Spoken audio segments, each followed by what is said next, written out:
On voit qu'il y a plus de 60% de la population qui a des besoins humanitaires. C'est 15 millions d'enfants qui sont aujourd'hui en détresse et en besoin à la fois alimentaires et qui sont en risque de famine. Vous nous avez parlé de l'intervention des ONG. J'aimerais peut-être un peu plus de détails sur la façon dont les organisations humanitaires sont présentes. Est-ce qu'elles arrivent à être présentes sur l'ensemble des États constituant le Soudan ou seulement sur quelques-uns? Et je voulais savoir quelles étaient concrètement les conséquences de la fin de USAID.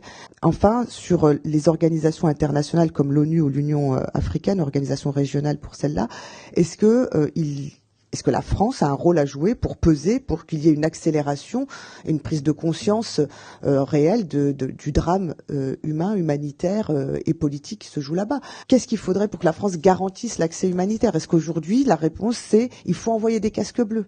Sur la question de l'USAID, j'ai pas les chiffres. L'impact sur le Soudan peut paraître moindre que sur d'autres pays. Le Soudan a eu droit à quelques exemptions, si on peut dire, et tout ne dépendait pas de l'USAID, puisqu'il y avait aussi beaucoup de financement européen.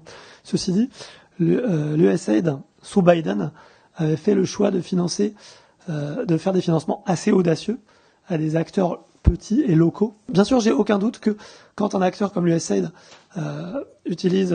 privilégie ces acteurs-là, c'est aussi une façon de ne pas risquer la vie de travailleurs humanitaires occidentaux. Les acteurs, les belligérants soudanais, peuvent aussi être très malins et nous convaincre, voire nous forcer à travailler à l'endroit qui les arrange, plutôt qu'à celui qui les arrange pas. Et pour aller assez loin là-dessus, je pense qu'il faut faire attention à ne pas devenir complice de tentatives douces de nettoyage de la population civile, voire de nettoyage ethnique. Les Nations Unies ne sont pas absents, mais ils sont certainement absents par rapport à ce qu'ils faisaient par le passé et par rapport à ce qu'ils pourraient faire.